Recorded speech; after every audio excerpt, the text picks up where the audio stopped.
Titans week 5. If we don't come out of that first 5 with 3 games, I may definitely alter some things. But we have the league's easiest strength of schedule, even though parity in the league, you know how that goes. But I really see 11 wins on the schedule this year.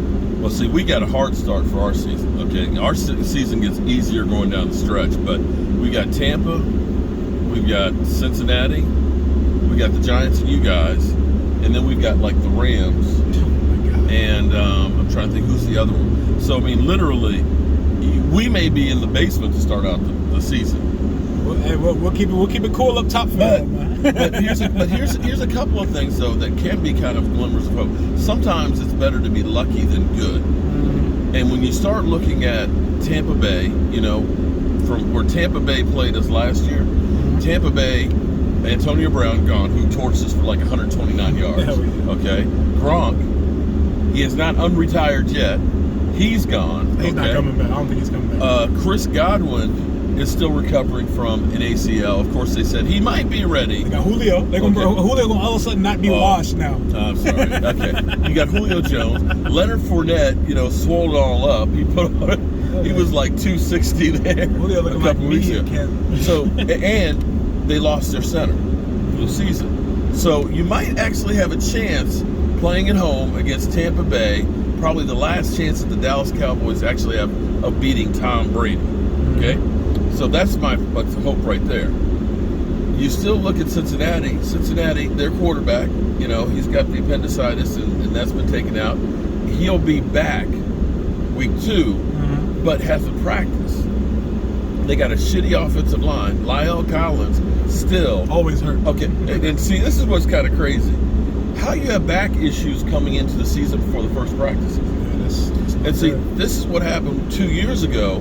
He showed up at camp, overweight, out of shape, and ended up having hip problems, and was done for the whole year. So I don't know. So you might actually look and say, maybe you're catching Cincinnati at the right time, as well as Tampa Bay. And then we got you guys and the Giants, and you know. Y'all are gonna beat everybody in the division is gonna dog the Giants. I'm sorry, like the Giants.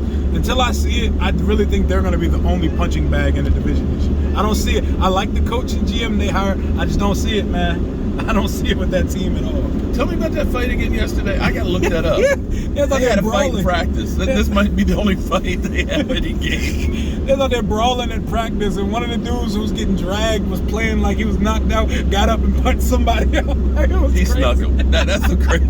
I have got to find that clip. And then the Saints rookie Trevor Penning, he started a fight like 5 days in a row at practice in New Orleans. I don't know what's in the air right now. But teams need to get out and play other teams because they're ready to fight their own guys right now. All right, yeah, I double checked.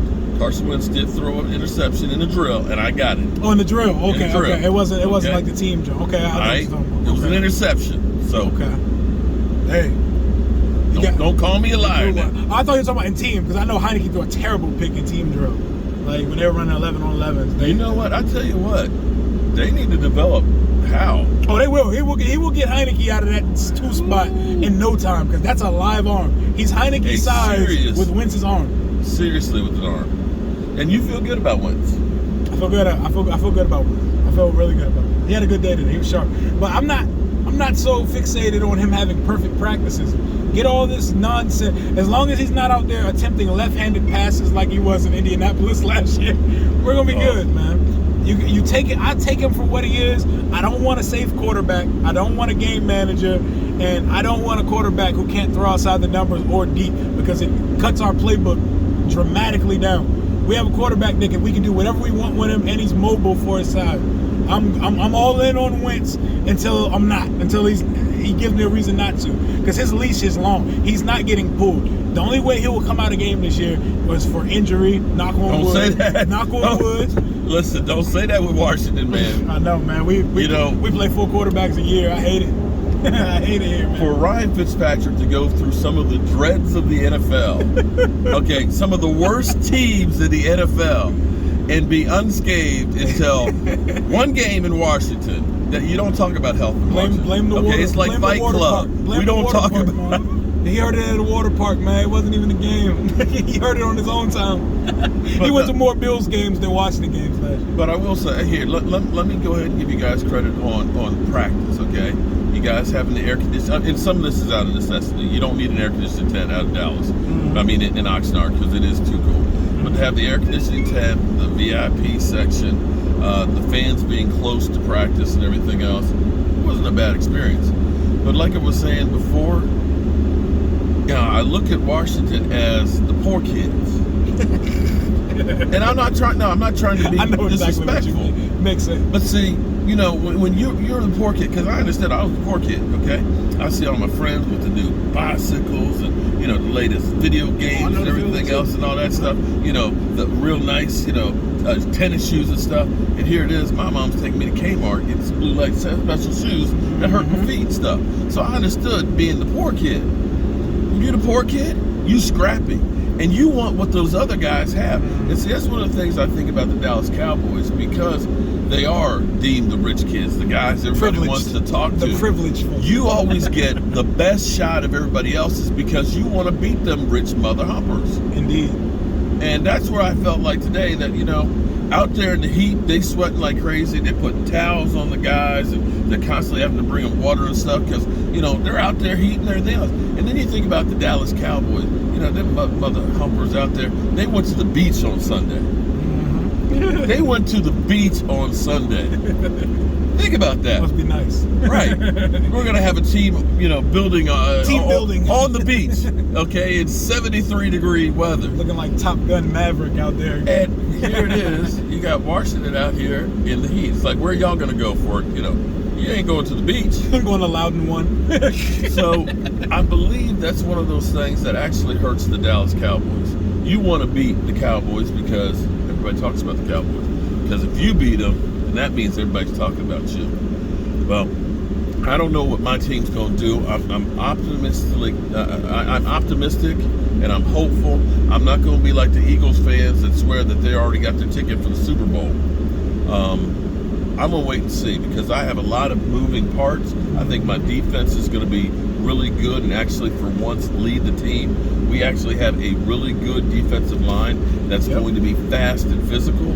We've got, one of the young beasts in the NFL and Micah Parsons. Monster. And I know Cowboy fans are trashing my man Diggs and all that. Y'all need to relax. It's just practice, y'all. Y'all got to relax, bro. Like, man just had 13 picks. Yes, he gave up a lot of yards last year, but it's practice, man. Everybody gets... Jalen Ramsey gets beat in practice, y'all. Yeah. And he gets beat on the field sometimes, too. He does. He actually would have lost the Super Bowl if Burrow had one more. He held in that day against Michael Gallup, and he... Actor of the Year award, that curl of their whole bullshit ass stuff. That's the kind of shit that kills me, is when we lose games like that.